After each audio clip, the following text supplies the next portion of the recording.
In this video, you'll learn how to disconnect Google Drive from Notion.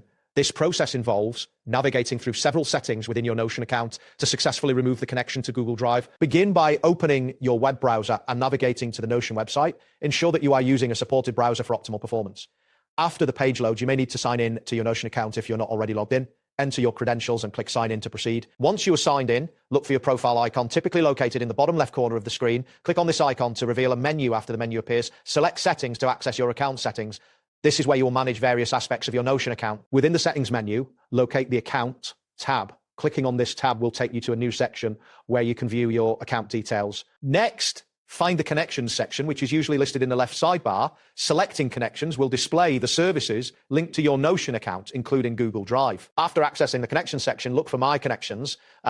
Click on this option to see a list of all connected services. Among these options, find and select Google Drive. This action will show you the details of your current connection with Google Drive. Now, to disconnect Google Drive, click on the three dots icon next to the Google Drive entry. This icon typically represents additional options. Upon clicking, a menu will appear with various choices related to the connection. In the options menu, select Disconnect Account.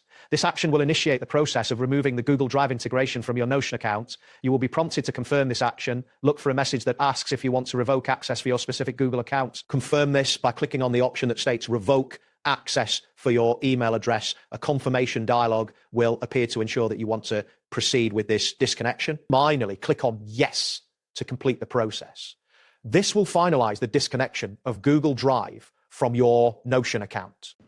That's it for this tutorial. Thanks for watching and see you in the next one.